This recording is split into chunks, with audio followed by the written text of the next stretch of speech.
our social health insurance, hoping to fill the gaps identified in the previous hearings. The questions you raised during the previous hearings, I must admit, has forced us to examine more closely the nuts and bolts in the operations of Philhealth. Meron ba talagang mafia sa Philhealth? Nalulugi nga ba ang Philhealth? Kaya pa bang tugunan ng Philhealth ang obligasyon niya sa milyon-milyon nitong miyembro? We believe that you, like the rest of the card-carrying members and beneficiaries of Philhealth, deserve an honest answer. On the first question, let me assure you, our dear senators and congressmen, that the present leadership of Philhealth do not and will never tolerate corruption, as this is our promise to our President and the Filipino people. We are not at liberty to disclose details, but we assure you that the new Philhealth management is taking seriously reports of corruption within the organization. Suffice it to say that we are working closely with other government bodies, investigative bodies such as the Presidential Anti-Corruption Commission, the Department of Justice, and the NBI on these issues, as we are not covered by legislative immunity.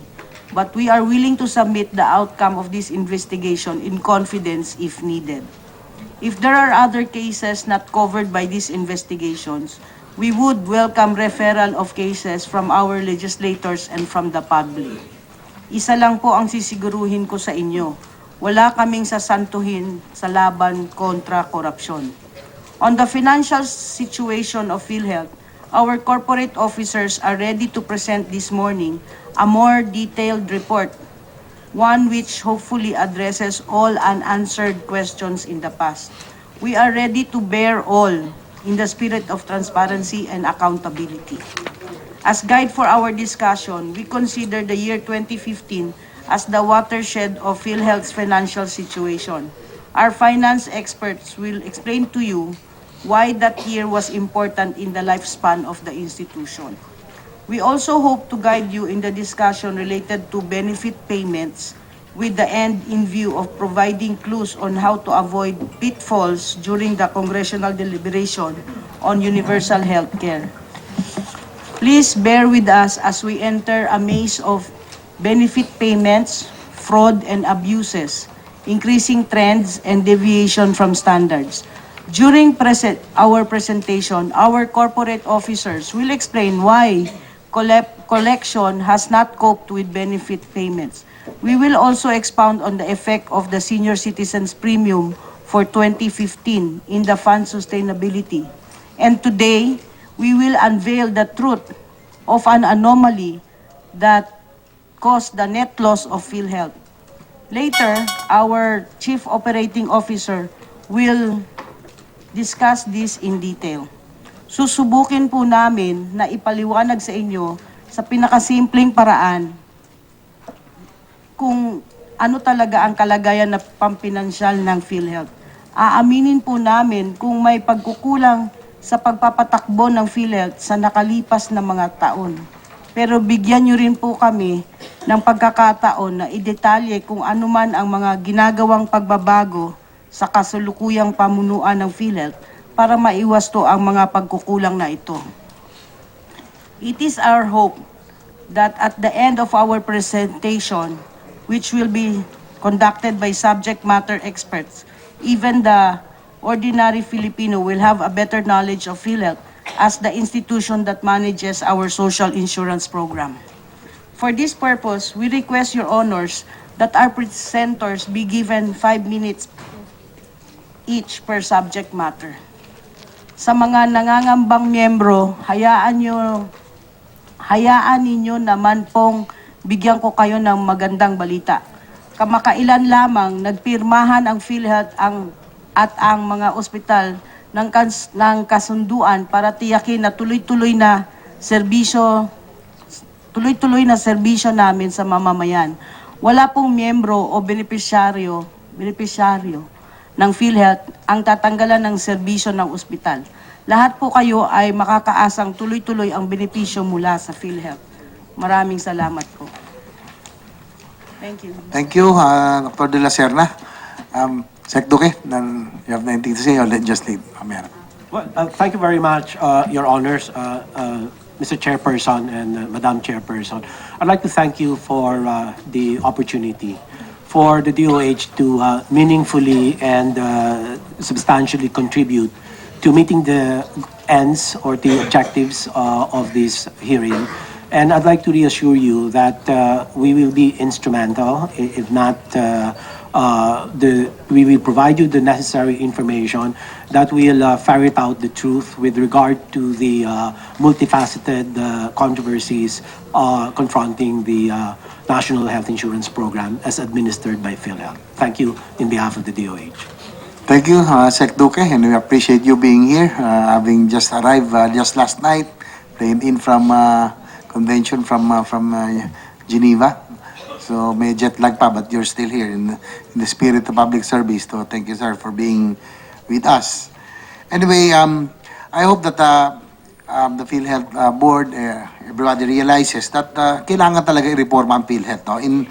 Kailangan ipakita din natin na kaya niyang pagkatiwalaan for the implementation. Kailangan pagkatiwalaan to para sa implementasyon ng Universal Healthcare Program, which we are about to pass by probably mid-year. And I'm just concerned that the prime agency, which is tasked to implement this landmark legislation, syempre disturbing them to read the financial statements or your condition right now. So hopefully, before we continue, probably EVP or and CEO of PhilHealth, Ruben John Basa, do you have a presentation to make regarding the finances of PhilHealth again? Magandang umaga, Your Honors, to the Honorable Chair of the Joint Congressional Oversight Committee on the NHI Program. Magandang umaga po. Next slide. As extensively discussed in the last hearing, it is our primary concern to ensure the sustainability of the program. It was discussed in the last hearing the double posting in the benefit payments of our regional office in the amount of 4.7 billion, and the matter is currently being under investigation within PhilHealth. Still, there is a gap of about 4.2 billion. However, we would like to emphasize and point that the said amount is not an actual loss for the program. It is not an accounting loss where we need to account where each peso went. But rather, we would like to point that this is the gap between what we have paid and what we have collected. To put it in another way, what factors drive up our benefit payments and why our collections has not matched up to these benefit payments.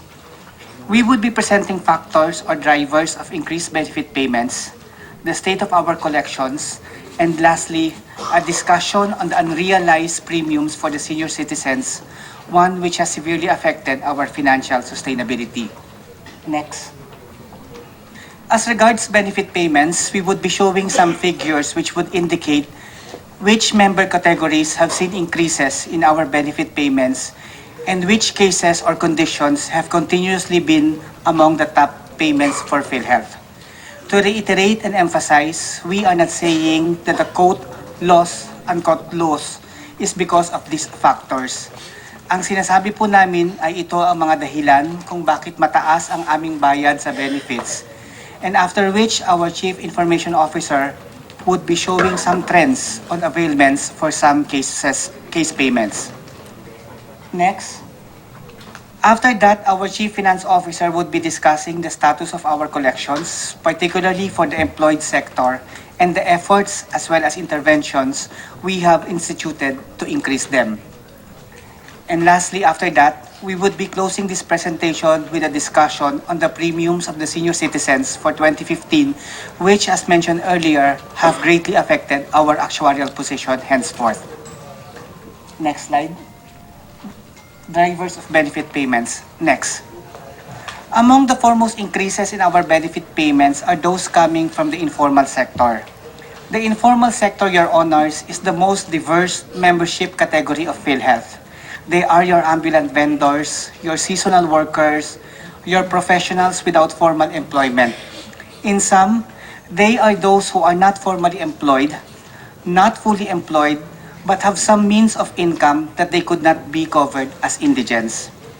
Ever since PhilHealth started the program for the informal sector, which we initially called the Individually Paying Program or IPP, Our benefit payments for this segment has continuously exceeded collections. In 2014, we paid 10 billion, but we collected only 3 billion pesos. Last year, the gap between benefit payments and collections have widened even more when we paid 22 billion while we only collected 6 billion from this membership category. Next slide. This would be about the senior citizens. Right from the passage of this Honorable Congress of the mandatory coverage of seniors in November of 2014, Philhealth automatically covered all seniors from the effectivity of this act. Philhealth received no funding for that particular year and the next in 2015 and only a partial payment of premiums in 2016. That year, we paid 18 billion in benefits while premiums only reached 7 billion pesos. For 2017, Philhealth paid 19 billion and received 13 billion for the coverage of senior citizens. Next, among the drivers of benefit payments among members, we would also like to cite the Point of Care program. The Point of Care was introduced by Philhealth to provide for on-site, at the point of care, meaning in the hospitals, availment for those without active coverage. This means kapag walang Philhealth at siya ay nasa ospital, pwede niyang bayaran ang kanyang Philhealth at siya ay makaka-avail ng benepisyo. In insurance, this is known as adverse selection as this means 100% availment. Pero ang Philhealth ay para sa lahat. And in 2017, we paid more than 7 billion for the point of care program but we only received a little more than 1 billion in premium contributions. The decline in 2017 was because of the allocation from Congress for a similar program known as the Point of Service. To date, Your Honors, the Point of Care and Point of Service are being implemented side by side by Philhealth. Next. The slide on your screen shows the top benefit payments of Philhealth in the last years. Together, they account for almost a quarter of Philhealth benefit payments. Incidentally, among the top claims of Philhealth are also the corporation's initials, PHIC, pneumonia, hemodialysis, infections, and cesarean sections. It used to be cataract, but with the strict intervention and rules of Philhealth, it has not now been replaced by another C, cesarean sections. And at this point, I would like to ask our Chief Information Officer to discuss the trends in benefit payments as we also call on our partners from the hospital industry to take note of the trends that we would be presenting and help us address the issues and help us police the ranks of our providers. SVP Aragona. Yes, ma'am, you have the floor, please. Engineer Aragona. Good morning, Your Honors. The Third Joint Congressional Oversight Committee on the National Health Insurance. I will be presenting the insurance claims report, which we call the Data Analytics Report. And this was prepared and analyzed po na aming HIDAC, the Health Insurance Data Analytics Committee. The creation of the HIDAC actually started this March 2018. The objective actually is to be able to address the many issues, problems of Philhealth, particularly on the fraud. Because we believe that at this point in time, we need to sit down and look at the data because these are evidence data and this could be our way forward on how we will be able to at least analyze and then address the issue. The monitoring of claims, reimbursement, and processes, these are inherent functions of Philhealth. Another good thing that happened in Philhealth is that we are able now to use the business tools for us to be able to analyze our data. Unlike before that we cannot have a holistic or correlated view of the data from different systems, but because of the tools that we have adopted, we are in a better position to assess the status, particularly on addressing fraud in Philhealth. So it is because of these tools that we are able to determine now the likelihood in claims reimbursement using these determinants of fraud. Next slide. So, simple lang po, no? When we did our analysis of the data, we focus on 4 determinants of the possibility of fraudulent claims. So, isa po na doon yung claims volume, amount, and then yung proportion. Pag sinabi po namin proportion, that's the number of claims paid over the total number of claims paid. We look also into the bed occupancy rate, which is the rate of the bed turnover for the accredited bed. And of course, we did look also at the annual increases. So next slide. So beginning with the first presentation here, we identified top 5 claims. So ginamit po namin ang 2014-2017 data. So here you can see that pneumonia topped the list in terms of claims amount. And it has always been the number cause of reimbursement in Philhealth. Now with this data, we took data also from Philhealth. So sabi namin, we try to compare the data. So ang DOH, meron silang tinatawag na Philhealth Services Information System. So we look at the 2014, 2015, and 2016 data. So with this, it shows that pneumonia cases in the community per DOH are much lower than what Philhealth says its claim. So with this figure, for every 10 Philhealth pneumonia claims, only 7 to 8 are being reported in FHSIS. So yun po yung aming assessment. Next slide. And pneumonia claims were observed to be consistently higher among our low-level health facilities, particularly among infirmaries. So it also shows that one facility even registered 96% pneumonia in the claims. Sorry po. Next slide. We have bed occupancy rate. So this is the rate of bed turnover for the accredited bed.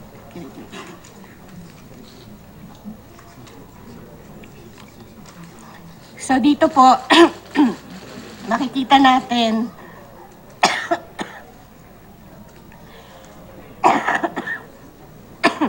sorry again. The bed occupancy indicated that government facilities were overutilized. Private infirmaries and level 1 facilities with high pneumonia claims were also shown to be managing patients beyond the bed capacity. So actually, it raises the questions of the quality of care provided to the patient. High turnover of patients to accommodate more patients and less staffing complement to look after the patients. So this is how we compare that using po the bed occupancy rate. So makikita niyo po on the right, ang bed occupancy rate even exceeded 200%, and that's quite alarming, no? So if you're going to have that as basis for our bed occupancy rate. Next slide, another disease or illness that we look into, yung tinatawag po nating sepsis. Although it is not in the top 20 prior to 2015, but it jumped significantly over the past years. It ranks 11 among the most commonly filed claims, and it is even more apparent in some region of the country. Now, the sudden rise in sepsis was observed when the restrictions in pneumonia, such as the 4-day length of stay availment, was imposed po. So, Philhealth pay 32,000 peso for sepsis, while it pays 15,000 and 32,000 for pneumonia, moderate risk, and high risk, respectively. So, ibig sabihin po, there is probable cause of what we call behavioral. Engineer, pakiulit ka ako, magkano ho ang PhilHealth, ang rate sa sepsis? Sepsis is 32,000 32,000 po for Ang sepsis. pneumonia, 15,000. 15 for moderate risk and high risk po 32,000. So yun po. So yun po. There's probable cause of what we call behavioral migration of health facilities from pneumonia to other illnesses which can be sepsis po in this case. So next slide, yung isa rin tinignan po namin yung cesarean section. So based po sa data ng DOH FHSIS report from 2014 to 2016 showed a markedly lower number of other deliveries, which includes cesarean, occurring in a health facility. Now, this shows a marked disparity between PhilHealth claims and the national data. So, yung nakikita niyo po dun sa green, FHSIS, yun po yung based on FHSIS DOH data. So, based on our computation, 6 out of 10 cesarean reported to PhilHealth are reported to DOH, whereas the 3 remaining are none. Further, with this data, it shows that for every 3 normal deliveries, there's 1 cesarean. So this is higher compared with the World Health Organization report that indicated the incidence of cesarean, which ranges from 10% to 15%, which means that for every 10 deliveries, there should be 1 cesarean. But we're saying for every 3 normal deliveries, 1 cesarean. So ilan po yung medyo- difference ulit, engineer? Pakiulit nga po yung sa World Health Organization at yung ating pong present. Opo. Yung sa World Claim. Health Organization report, incidence of cesarean ranges from 10% to 15%, which means that for every 10 deliveries, 1 cesarean. 1 cesarean. So But sa atin po, for every we're getting 4, for every 3 normal Every three. deliveries, meron tayong 1 cesarean. Wow. So yun. so at tayo lang ba ho sa buong mundo ang ganito ang porsyento? Dapat 10% lang. 1 out of 10, 1 out of supposedly. 10, opo. So we are doing 1 out of 3. Yes po. 1 out of 4. Yes po. Si Dr. And- Richard, sige ba, after, probably you have Sir, anything? ano lang, Sige ba. 1 second. Sir, kasi align sir sa first question nyo about the pricing of the case rate sa pneumonia, 32 and then 15 for moderate, then sepsis 32. The case rate, sir, for cesarean is 19,000. Then for Normal delivery, how much? normal delivery, 6,000, sir. So, difference of 13,000. Next, Sige po. next slide That po. will take note of those. The next slide will show us that the ratio of the normal deliveries to cesarean deliveries is actually decreasing, no? Yung normal nagde-decrease na siya. So, yun po yung sa deliveries. So, if you see, our HIDA crew focus on pneumonia. We also focus on sepsis and also deliveries. So, the parameters are, we have the volume, we have the amount, we have the proportion, we have the bed occupancy rate, and also the increasing trends niya, if it is increasing or decreasing. So, next slide. So we have much more to do, no, with the HIDAC, but I would like to summarize now based on those scope of work that we have done. So the summary is, there's unusual pattern based on what I have identified po, yung parameters, and the tendency for diagnosis to be shifted to other disease conditions. Parang naghahanap, no, after. When the diagnosis is not compensable under Philhealth rules, if there are stricter rules, and if the case rate amount is higher than the real diagnosis. Next slide. Now, this last slide, Your Honors, is very important to us because even before this incidents, we have a lot of works that have been undertaken, no? Particularly by the HIDAC and some key officers of the corporation. So when we have the HIDAC result, we already endorsed these facilities for investigation. So nag-start na po, we gave the list to our investigation department, the fact-finding investigation, and enforcement department. So naghintay po kami ng result. And then with the data, nakita namin na there's something that we have to improve, even our processes, no? So nakita namin that we need to strengthen more our monitoring, central office and regional offices. And then we look at some processes na pwede natin improve para naiwasan natin yung mga nauunang pag-process ng claim, first in, first out. And of course, the most technical innovation that we would be implementing soon, we are going to use machine learning for our fraud detection. And we are very much thankful that the board actually approved this last year, and we are procuring this year. And then what you heard actually from me is what we call the data-driven transformation po namin.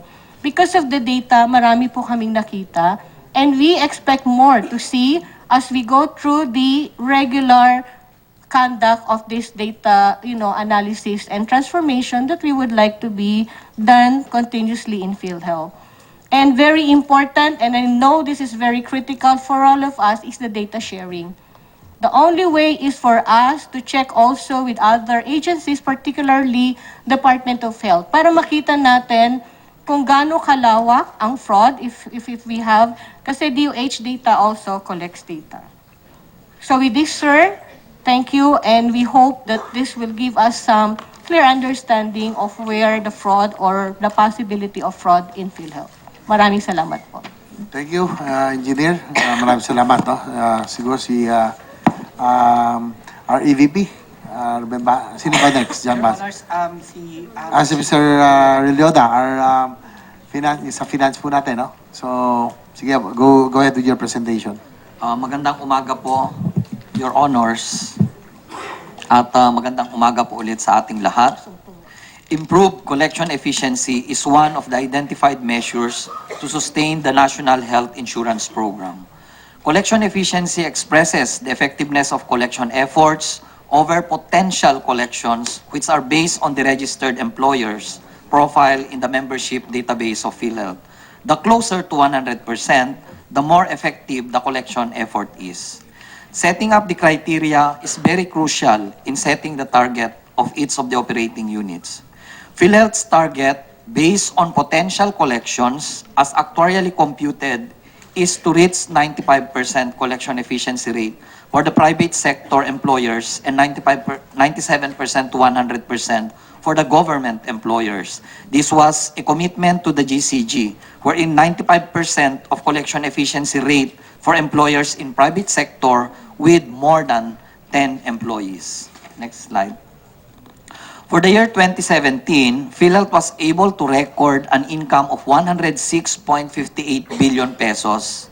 Private sector comprises 35% of the total collections, which is equivalent to almost 36 billion, while the government employees represents 12% of the total collections with 12.24 billion pesos. Next slide. We want to thank all the government agencies because as you see in this slide, it is noteworthy to mention that Philhealth's collection efficiency rate for the government sector is more than 90%, and as of December 31, 2019, it is 91%. But we want more. It should be 100%.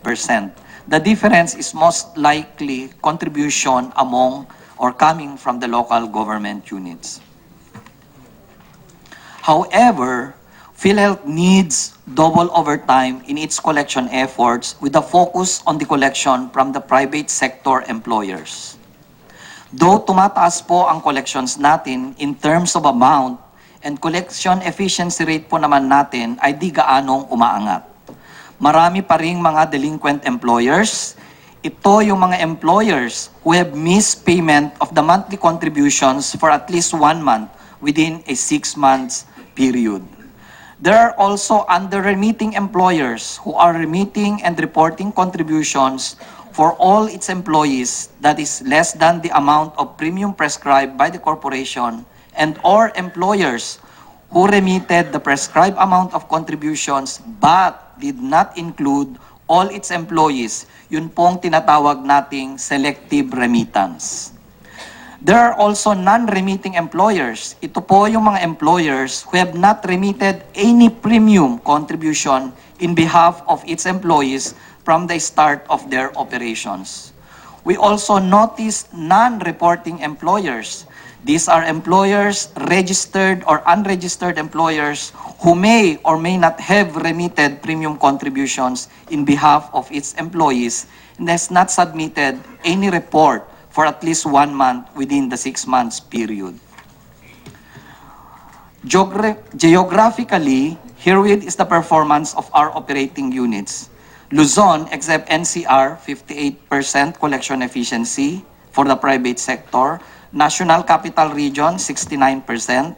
Mindanao area, 56%. And the Visayas area, 52%. Kaya minabuti po natin na magkaroon ng isang strategy na kung saan we establish targets of our operating units, in our case, the regional offices, based on accounts and not on amount for this year, 2018, to achieve 95% collection efficiency rate. We shifted to activity-based collection performance and focus on large accounts. Intensified our employer visitation as we are allowed by our new charter and validate if employers are paying the right premium through the securing of our payrolls. We are updating the employer profiles and determine actual employee count. We impose sanctions to erring or delinquent employers, and we are asking your support to reinstate the criminal liabilities of delinquent and erring employers which are not included in the current law, the RA 10606, in order to provide safety nets to the program and make employers comply with their obligations. We are proposing for the reinstatement of the criminal liabilities of employers in the UHC bill, which is imprisonment of 6 months to 1 year. We are also appealing to all employers to pay the right amount, pay on time, and pay all their employees. Yun lang po at magandang umaga. Okay, thank you, Sir Gregorio Orolioda. Siguro quick, medyo lang ako sa nabanggit mo tungkol dun sa mga, sa collection, tungkol sa collection regarding the non-remitting employees, under-remitting employers pala. What does Philhealth do? Do you file charges? Meron ba na po-prosecute na sa inyong legal department? Siguro anybody from the legal department can answer. Probably ito yung isa sa mga problema natin sa ating gobyerno. In the other agencies also, kaya nagpapatuloy ang gumagawa ng ganitong mga kababalaghang o anomalya because nobody is prosecuting. No? Walang nagsisilbid deterrent. Kinakailangan talaga may managot. So anybody can, Your Honor. the lawyers of Philhealth, Attorney Jermaine Lim, please. Yeah, Your Honors. Your Honors, as of the first quarter of this year, the legal department has already filed a total of 135 criminal cases against all erring employers. So far, Your Honors.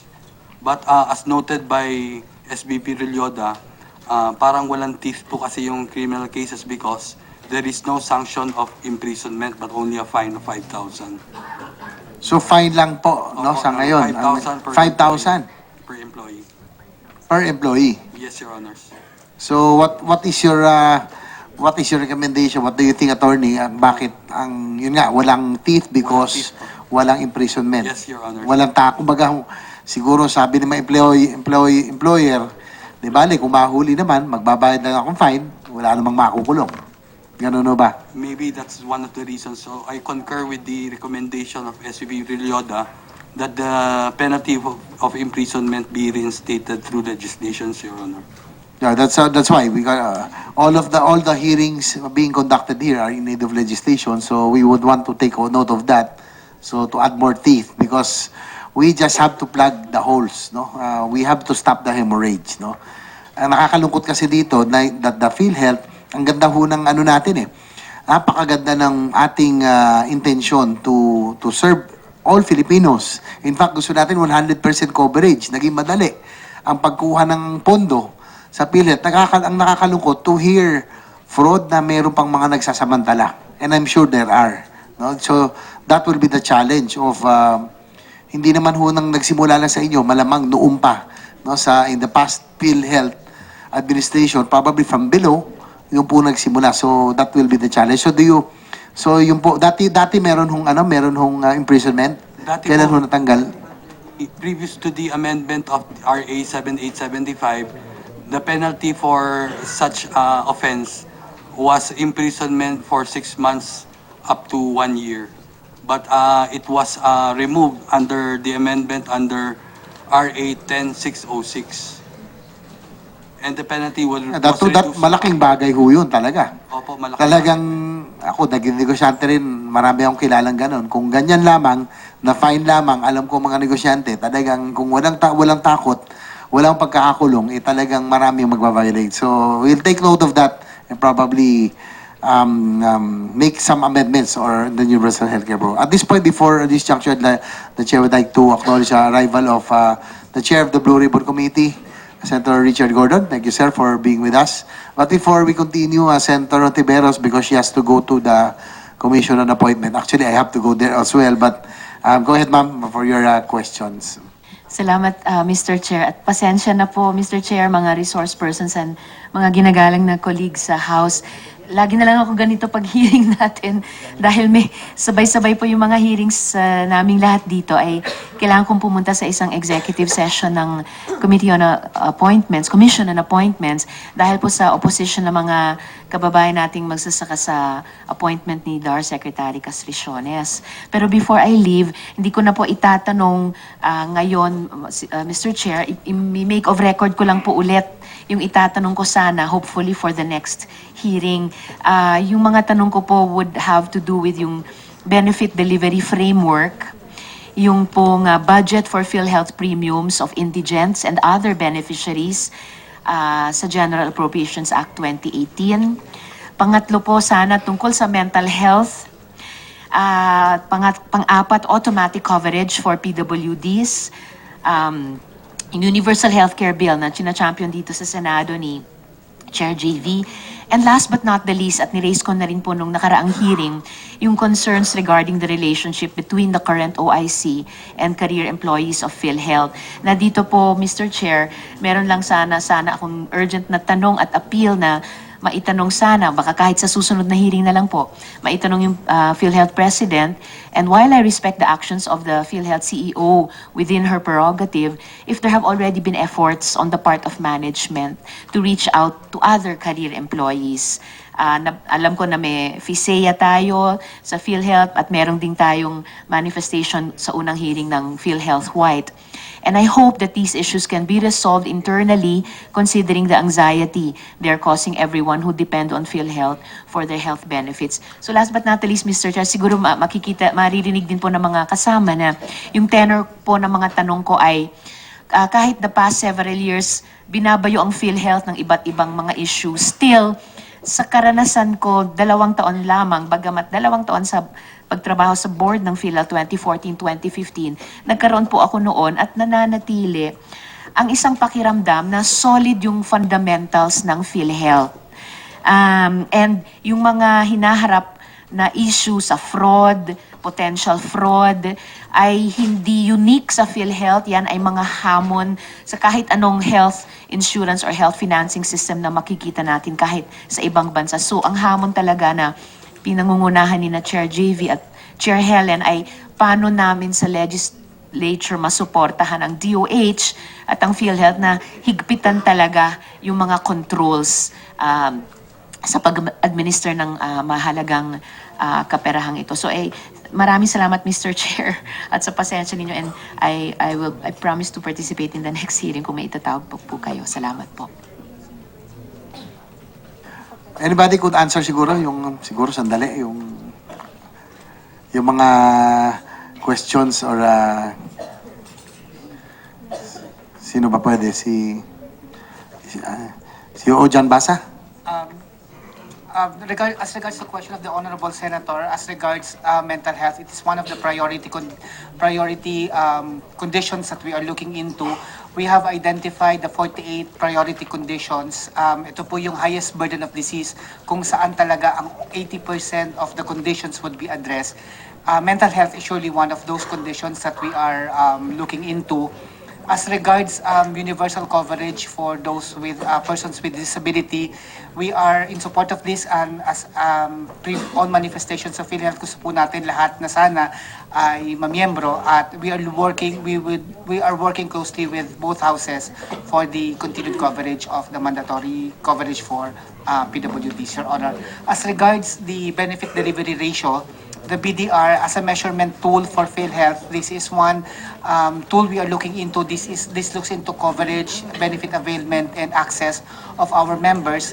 This has been our metric for the past several years, and it continues to be an important tool for PhilHealth in assessing our performance. Maraming salamat, EVP John at Mr. Chairman. Yes, briefly lang for Dr. Lecho, no? Si Dr. De La Serna, yung pong concern po ako na binanggit ni Senator Tiberos before she leaves. Thank you very much, Mr. Chair. Madam Senator, ang problema ko lang before I say anything is because I do not understand what you are alluding into with regards to my relation to the officers. As far as I am concerned, wala naman po akong problema sa mga kasamahan ko sa trabaho.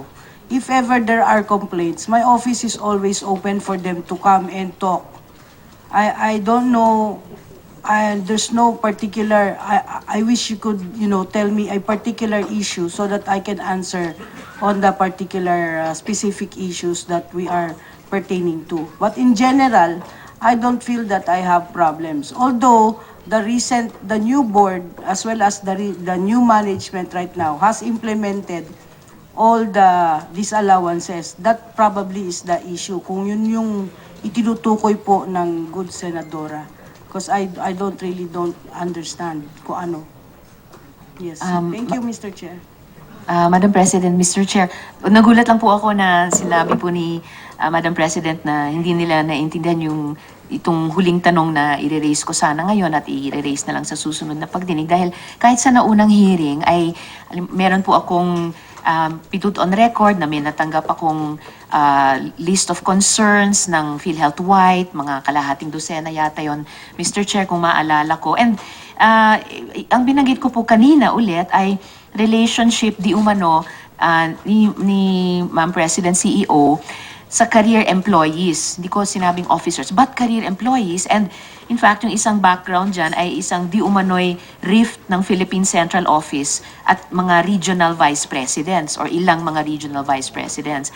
At hindi ko po itinampok yung issue ng disallowances dahil COA matter yon. But sorry po, hindi ko dala yung kopya nung 6 na concerns na ni-raise ko previously. So sa ngayon, dahil nga paalis ako, inuwi ko na lang dun sa tanong kung nag-reach out at yung pag-asa na ma-resolve ito, mga issue na ito internally. Salamat, Thank you, Mr. Chair. Senator Tiberos. Actually, those concerns regarding the mga employees, we'll just take it up later para hindi magulo. We are already on sa fraudulent claims, and then after that, yung sa senior citizen na, sa 10 billion, yung presentation. Who will make the presentation? Kayo rin po. Tanong ko lang po briefly before we go into that. I think yan yung concern, alam din po ni Senator Gordon yan, no? Yung pong, doon po sa fraudulent claims, ano kaya ang impact nito? Hindi niyo ba na how big is the impact on the finances? Pero na ba tayong estimate? Siguro engineer, yung po sa inyong pong study kanina, ilan kaya ang inyong estimate sa fraudulent claims? Medyo malaki kasi naka-alarm, no? Parang may spike talaga dun sa claims on pneumonia, sepsis, cesarean, and so on, no? Medyo, kung i-compare nyo past 2 or 3 years, medyo malaki ho yung increases. Sige ma'am, briefly before we go to the 10 billion Senior Citizens Fund. At nagpapatuloy pa rin po ang joint congressional hearing. Patungkol pa rin po yan sa mga issues sa Philhealth. Kanina partner, nabanggit nga of course ni Senator J.V. Ejercito na kaya nga unang-una nagkakaroon itong hearing na ito ay dahil sinasabi niya na maaring nagkaroon ng mismanagement sa parte ng Philhealth. Pero ayon naman sa mga kinatawan ng Philhealth na naririyan ngayon ay may mga bagay daw na hindi dapat na-questionin dahil sa ma-account naman nila ang lahat ng pinatunguhan ng pera ng Philhealth. Oo, at sa ngayon nga partner, sinasabi nila pinag-aaralan nila yung mga datos na kanilang nakakalap at may mga lumalabas na raw ng initial, hindi ba partner, na resulta ng kanilang investigasyon at posibleng may mga fraudulent claims, medyo malaki-laki daw ito at kanila itong inimbestigahan. Pero syempre, mainit na issue rin ngayon yung mismong Pangulo ng Philhealth, yung issue sa kanya, yung kanyang mga travels na naging issue ng una pang pagdinig nitong joint congressional hearing. At maging yung pagre-renta niya. Yes. So maraming mga kailangan na talagang sagutin. Huwag kong magbibitiw at magpapatuloy pa rin ang maiinit na balita sa pagbabalik po ng Balitang Hali.